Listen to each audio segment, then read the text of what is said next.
Welcome back dear aspirants. So today we will discuss here practice set 7। Practice set 6 तक channel पर uploaded है। आप channel पर जाइए और हर एक प्रैक्टिस सेट के साथ अपनी तैयारी कीजिए और अपने व्यूज़ वहाँ पर रखिए, यानी कि जो आपके कमेंट्स हैं आप वहाँ पर जाकर अपने व्यूज़ रख सकते हैं। चैनल को सब्सक्राइब कर दीजिए, बेल आइकन को प्रेस कर दीजिए, जिससे कि न्यू वीडियो का नोटिफिकेशन या फिर चैनल के रिगार्डिंग कोई भी इन्फो है तो वो आपको टाइम से मिल जाए। ठीक है, आप जितना ज़्यादा से ज़्यादा शेयर करेंगे उतना ज़्यादा से ज़्यादा स्टूडेंट तक वीडियो पहुँच पाएगी। Okay, so next practice set 7, let's begin. Question number 56. Identify the adverb of the following. She seldom finds it difficult to finish her work on time. कि वो अपने आप को मुश्किल पाती है, मीन्स कभी कभी ही वो जब अपना वर्क टाइम पर फिनिश करती है तो उसको मुश्किल होती है। She seldom finds it difficult.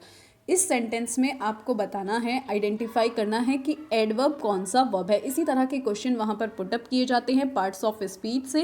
Part of speech में आपको सेंटेंस दे देंगे, उसमें आपको आइडेंटिफाई करना होगा विच वर्ड शोज नाउन और प्रोनाउन और एडजेक्टिव, एडवर्ब, ठीक है, प्रपोजिशन, कंजक्शन, ये सब आपको अच्छे से लर्न होना चाहिए। मीन्स आपको पता होना चाहिए कि सेंटेंस में कहाँ पर कौन सा वर्ड यूज़ है। तो इस सेंटेंस में एडवर्ब कहाँ पर है आइडेंटिफाई करना है। उससे पहले आपको पता होना चाहिए एडवर्ब्स होते क्या हैं। ठीक है, एडवर्ब्स वैसे तो usually formed by adding ly to end of an adjective like quick है ना। एक वर्ड ले लेते हैं क्विक, और इसमें हम ly अगर लगा देंगे क्विकली हो जाएगा। क्विक एडजेक्टिव है और ly लगा के इसको एडवर्ब बना देते हैं। ठीक है, ये होती है सिंपल। लेकिन एडवर्ब होती क्या है, जब किसी सेंटेंस में कोई वर्ड मॉडिफाई करे किसी वर्ब को, एन एडजेक्टिव और अनदर जो एडवर्ब्स होती हैं उनको, तो वहाँ पर एडवर्ब होती हैं। इस सेंटेंस में जो सेल्डम वर्ड है वो सेंटेंस में दिए गए नाउन और प्रोनाउन को मॉडिफाई करने का काम करता है ना। कि वह कभी कभी, वो किसके बारे में बात करें, जो सेंटेंस में प्रोनाउन यूज़ हुआ है उसको मॉडिफाई करने का काम कर रही है। ये एडवर्ब ऑफ फ्रीक्वेंसी का एग्जाम्पल यहाँ पर हो जाती है।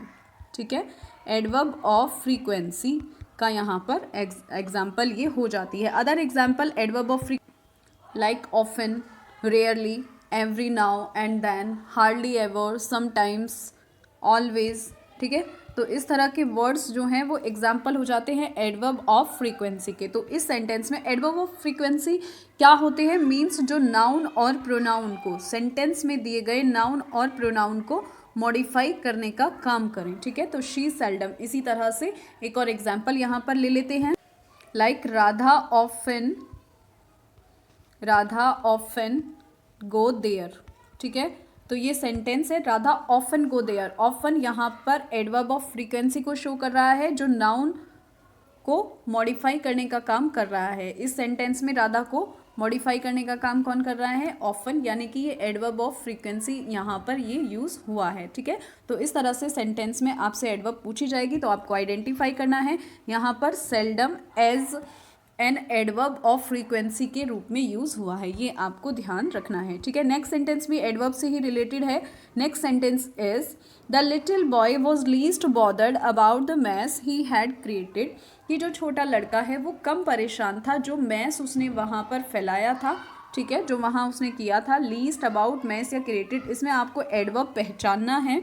ठीक है, एडवर्ब जो वर्ब, एडजेक्टिव और अनदर वर्ड ऑफ एडवर्ब को मॉडिफाई करने का काम करते हैं। तो इसमें अब आप देखिए कि जो छोटा लड़का था वो वॉज लीस्ट बॉदर्ड, कि वो कम परेशान था। अब यहाँ पर जो लीस्ट है वो इस एडजेक्टिव को मॉडिफाई करने का काम कर रहा है, यानी कि यहाँ पर एडवर्ब ऑफ डिग्री का यूज़ हुआ है। ठीक है, ये लीस्ट जो एग्जाम्पल है वो एडवर्ब ऑफ डिग्री का यूज़ हुआ है, यानी कि वे वर्ड जो एक एडजेक्टिव को किसी सेंटेंस में मॉडिफाई करने का काम करते हैं या उसका मीनिंग वहाँ पर बताते हैं। तो कैसे, कितना परेशान था वो, यहाँ पर हमें आंसर मिला कि लीस्ट बॉदर्ड, है ना, ज़्यादा परेशान नहीं था, कम परेशान था। तो यहाँ पर एडवर्ब ऑफ डिग्री की बात हुई है तो इसमें लीस्ट करेक्ट हो जाएगा। नेक्स्ट सेंटेंस भी एडवर्ब से रिलेटेड है। Question is Sandra will go to London next month. कि जो सेंट्रा है वो लंदन जाएगी, कब जाएगी, नेक्स्ट मंथ, यानी कि हमें आंसर मिल रहा है कि वो कब जाएगी, नेक्स्ट मंथ। तो इस सेंटेंस में next month as an adverb use हुआ है और यहाँ पर ये एडवर्ब ऑफ टाइम की बात कर रहा है। ठीक है, एडवर्ब ऑफ टाइम के other example like yesterday, tomorrow, है ना, नेक्स्ट मंथ। तो इस तरह से एक सेंटेंस में आपको आइडेंटिफाई करना है कि एडवर्ब कौन सा वर्ड है। इसी तरह से और भी एग्जाम्पल पूछ लिए जाएंगे, आपसे पूछ लिया जाए मे बी कि एडजेक्टिव फाइंड करो या फिर अदर, है ना, उसमें तो आपको अच्छे से ग्रामर को भी रीड करना होगा। एडवर्ब से रिलेटेड जो वीडियो है वो चैनल पर अपलोडेड है, आप वहाँ से जाकर उसको चेक कर सकते हैं।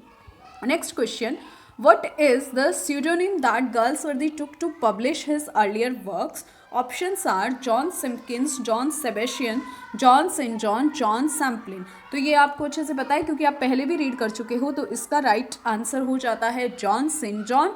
जॉन सेंट जॉन से पहले उन्होंने अपने अर्लियर वर्क्स लिखे थे, ठीक है, जिसमें फ्रॉम द फोर विंड्स आता है जो कि उनका शॉर्ट स्टोरी का कलेक्शन है, ठीक है। जॉसलिन जैसे नॉवल उनके अर्लियर वर्क्स में आते हैं जो उन्होंने अपने nickname John Saint John से लिखे थे। आई होप ये आपको क्लियर हुआ होगा। Next question, dash are considered Galsworthy's monumental works, ठीक है, कि इनमें से कौन से वर्क उनके मॉन्यूमेंटल वर्क्स कंसिडर किए जाते हैं। पहले तो आपको ये समझना होगा कि next question, dash are considered Galsworthy's monumental works. Monumental works means great works या फिर मास्टरपीस आप बोल सकते हैं। लिटरेचर में जो मास्टरपीस होते हैं ऐसे वर्क्स को मॉन्यूमेंटल वर्क्स बोला जाता है। मास्टरपीस या फिर गाल्सवर्दी का कौन सा है, तो इस तरह से क्वेश्चन को घुमा के भी पुटअप किया जा सकता है, तो आपको इसको अच्छे से रीड करना है। Options are the Forsyte saga and a modern comedy, The Forsyte Saga and the End of the Chapter, The Man of Property and the End of the Chapter, The Man of Property and a Modern Comedy। तो इसमें right answer हो जाता है the Forsyte Saga and a Modern Comedy। ये Forsyte Saga उनका masterpiece माना जाता है, इसलिए इसमें ऑप्शन एक करेक्ट होगा क्योंकि ये एक ट्रायलॉजी में आया था जिसका दूसरा पार्ट था मॉडर्न कॉमेडी, ठीक है। तो यहाँ पर ऑप्शन कुछ इनकम्प्लीट है क्योंकि जो ट्रायलॉजी थी, ट्रायलॉजी में जो आया था the Forsyte saga, modern comedy, end of chapter, तो इस तरह से वो ट्रायलॉजी आई थी। तो ऑप्शंस कुछ या तो यहाँ पर ये होना चाहिए था खाली कि द फोरसाइट सागा, है ना। ये क्वेश्चन के ऑप्शंस थोड़े अलग हैं लेकिन मास्टरपीस तो उनका फोरसाइट सागा है, आप सभी जानते हैं। और जो वो ट्रायलॉजी आई थी वो उनकी क्या थी, द फोरसाइट सागा।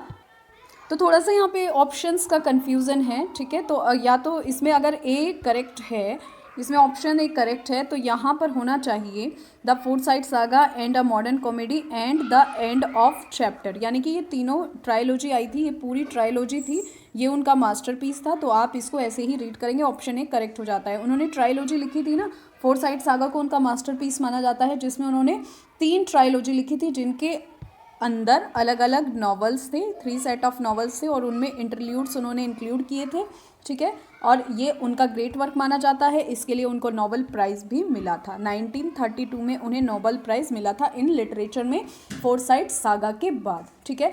तो सबसे पहले जो फोरसाइट सागा थी वो 1922 में उनका देखने को हमें मिलता है, इसे आप ध्यान रखेंगे। ये ऑप्शन थोड़े यहाँ पर कन्फ्यूजिंग है, ठीक है। फोरसाइट सागा तो हमें पता है उनका मास्टरपीस है, लेकिन जो अब इन्होंने यहाँ पर अ मॉडर्न कॉमेडी दिया है तो इसके साथ एक और ट्रायलॉजी थी एंड ऑफ चैप्टर, ठीक है। ये ट्रायलॉजी थी, फर्स्ट ये, सेकंड ये और थर्ड ये, एंड ऑफ द चैप्टर, ठीक है। तो आप इसी तरह से मैन ऑफ प्रॉपर्टी तो फोरसाइट सागा का पार्ट है, ये तो हो ही नहीं सकता है, ठीक है। और फोरसाइट सागा फर्स्ट जो ट्रायलॉजी थी उनकी, उसका नाम फोरसाइट सागा था। सेकंड ट्रायलॉजी में उन्होंने मॉडर्न कॉमेडी रखा था और थर्ड ट्रायलॉजी जो थी एंड ऑफ द चैप्टर। तो इस तरह से ये करेक्ट हो सकता है, okay. Next question, which is not a work of William Wordsworth. तो इस क्वेश्चन में आपको ये बताना है कि वर्ड्सवर्थ का वर्क कौन सा नहीं है। फर्स्ट द 2 अप्रैल मॉर्निंग्स, ठीक है, ये वर्ड्सवर्थ का वर्क है। Nutting B, the ruined cottage, ये तीनों ही वर्ड्सवर्थ के हैं, तो इसलिए ये right answer over the river हो जाता है, ये वर्ड्सवर्थ का वर्क नहीं है, ठीक है। Next question, choose correct pair of the following. आपको इनमें से करेक्ट पेयर चूज करना है। क्वेश्चन के जो इंस्ट्रक्शन दिए जाते हैं उनको अच्छे से रीड करना होता है जिससे कि आपका आंसर ठीक हो। वहाँ पर जल्दबाजी में बहुत बार ऐसा होता है कि इंस्ट्रक्शंस हम अच्छे से रीड नहीं करते हैं, सीधा क्वेश्चन सॉल्व करना शुरू कर देते हैं, तो प्रॉब्लम हो सकती है। इसलिए अपने क्वेश्चन को पहले इंस्ट्रक्शन आपको अच्छे से रीड करने हैं, उसके बाद क्वेश्चन सॉल्व करना है। Choose correct pair of the following, like paradise lost 1664, नहीं ये रॉन्ग हो जाता है। पैराडाइज लॉस्ट कब आया था, 1667 में आया था।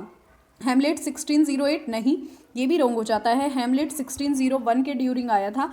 टिंटन एबी 1795, नहीं ये भी लिरिकल बैलेड्स में 1798 में जो पब्लिश हुआ था उसमें आया था। द आइलैंड फेरेजेस, ये सही है, जॉन गाल्सवर्दी का वर्क है, 1904 में ये आया था, ठीक है। और जब उन्होंने अपने पेन नेम को बाय बोल दिया था, ठीक है, और अपने रियल नेम से उन्होंने राइटिंग लिखना शुरू किया था। तो ये आइलैंड फेरिजेस उनका फर्स्ट वर्क जो कि हमें उनके नाम से, उनके रियल नेम से शो हुआ था और ये 1904 में आया था। ठीक है, next question, sorry, Dryden's the state of innocence is the dramatization of. Dryden the state of innocence किसका ड्रामेटाइजेशन है?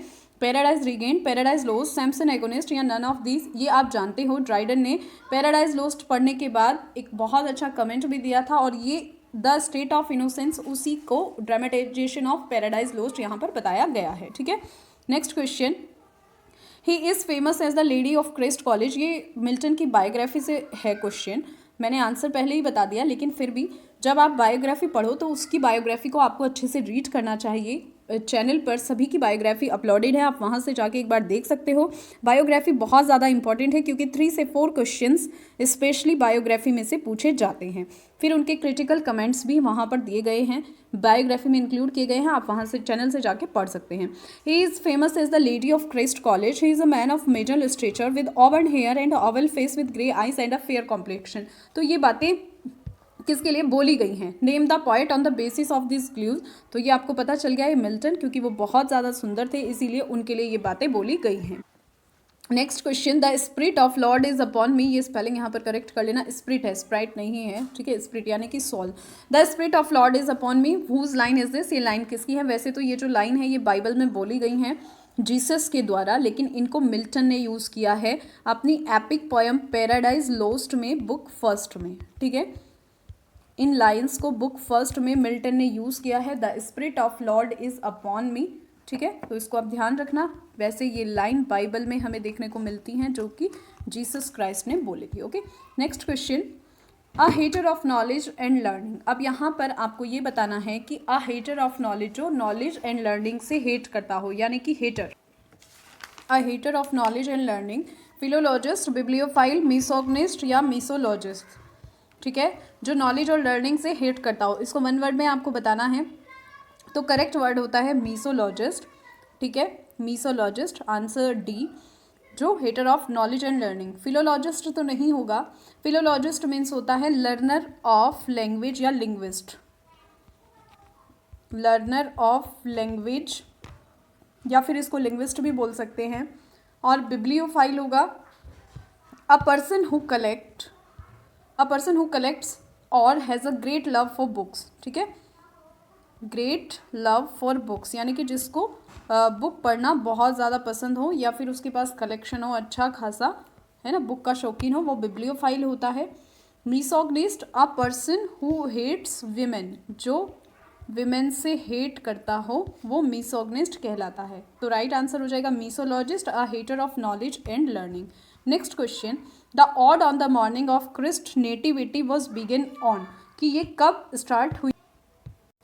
ये जो मिल्टन का वर्क है, the ode on the morning of Christ nativity was begin on, तो इसका right answer हो जाएगा क्रिसमस डे 1629 पर ये उन्होंने शुरू की थी।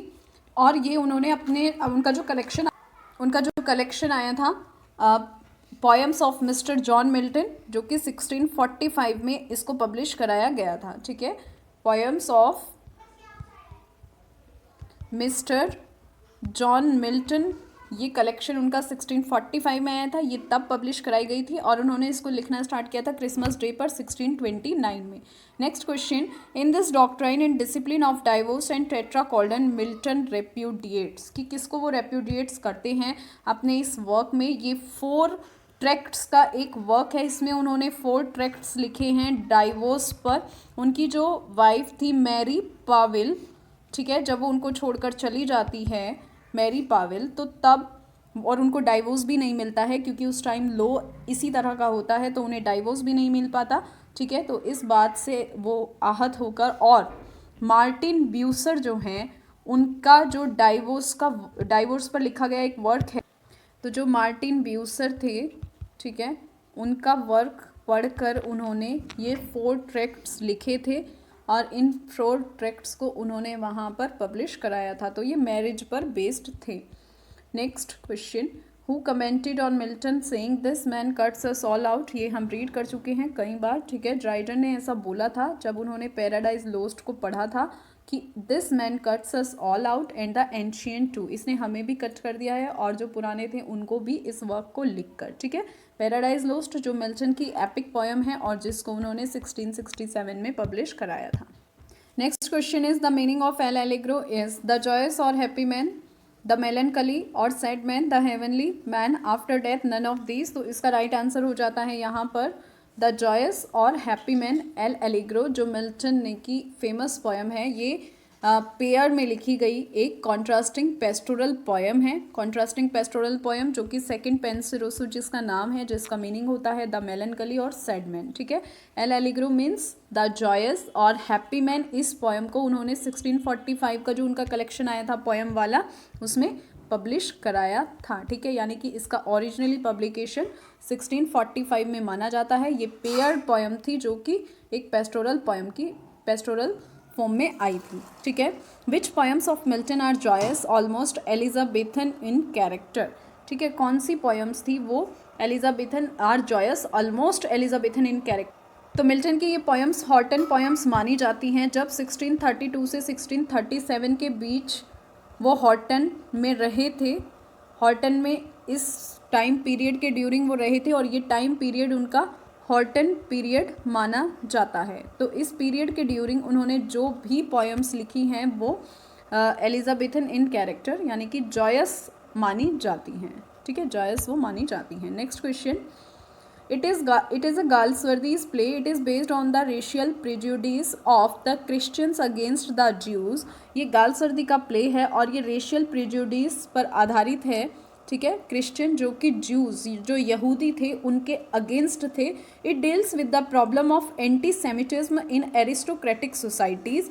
The description of Galsworthy. तो ये जो इस तरह का डिस्क्रिप्शन है वो गाल्सवर्दी ने अपने किस वर्क में दिया है जिसमें क्रिश्चियन यहूदियों के अगेंस्ट थे। So it is based on the racial prejudice of the Christian against the Jews. ये क्रिश्चियन यहूदियों के खिलाफ थे। तो ये डील करता है problem of anti Semitism in aristocratic societies. तो ये जो डिस्क्रिप्शन है ये गाल्सवर्दी के किस प्ले में देखने को मिलती है? ये गाल्सवर्दी के फेमस प्ले लॉयल्टीज़ में देखने को मिलती है जो कि 1922 में आया था। इस वर्क में उन्होंने रेशियल प्रिजुडिस के बारे में बात की है जो कि क्रिश्चियंस वहाँ पर जो यहूदी थे उनके अगेंस्ट हो जाते हैं, ठीक है। Next question, inscape instress are the terms. Question is inscape instress are the terms given by, ठीक है। ये जो दो टर्म्स हैं inscape and instress ये जीएम हॉपकिंस ने दी थी, ठीक है। यहाँ पर जो इन एस्केप है उसका मीन्स है कि इस यूनिवर्स में जितनी भी चीज़ें हैं, जितनी भी थिंग्स हैं, उनका एग्जिस्टेंस सबका अलग अलग है, यानी कि यूनिक है, ठीक है, जो अपनी खुद की आइडेंटिटी वहाँ पर बताते हैं। नेक्स्ट जो वर्ड है इन स्ट्रेस, वहाँ पर इसका वर्ड है, इसका मीनिंग है कि जो भी डिवाइन फोर्स हैं सुपर नेचुरल और एक्सट्रीमली पावरफुल हैं, ठीक है। इन स्ट्रेस का means divine force which is super natural and extremely powerful. और इन एस्केप का मीन्स कि जितनी भी थिंग्स हैं या जो भी वेरियस ऑब्जेक्ट्स हैं जो वर्ल्ड में एग्जिस्ट करते हैं उनकी आइडेंटिटी यूनिक है। और ये टर्म किसने दी थी? जीएम हॉपकिंस ने दी थी। इसको आप ध्यान रखोगे, ठीक है। Next, quinine acts as a preventive dash malaria, fill in the blank with correct preposition. Correct preposition से आपको फिल करना है ऑफ इन 4-2, तो प्रिवेंटिव है तो इसके साथ यहाँ पर ऑफ का यूज़ होगा। चैनल पर प्रपोजिशन की वीडियो अपलोड है, वहाँ से जाकर आप चेक कर सकते हैं, बहुत अच्छे से वहाँ पर बताया गया है। Next question, a man's nature runs either to herbs और weeds, therefore let him seasonably water the one and destroy the other. Figure of speech इसमें बतानी है कि मैन की जो नेचर है वो या तो एक हर्ब्स की तरह से होती है या वीड्स की तरह से होती है, यानी कि एक दवाई लगाने वाली होती है और दूसरी नष्ट करने वाली। तो इसमें आपको लिटरेरी डिवाइस बतानी है या figure of speech. Epigram, epigram तो हो नहीं सकता क्योंकि एपिग्राम मीन्स किसी भी जो ट्विस्ट एट द एंड हमें देखने को मिलता है, ठीक है, वहाँ पर एपिग्राम होता है। वी कैन से दैट कि ब्रीफ, इंटरेस्टिंग, मेमोरेबल और कभी कभी सरप्राइज जब कोई स्टेटमेंट्स हमें देखने को मिलता है at the and in poem, तो वहाँ पर एपिग्राम होता है।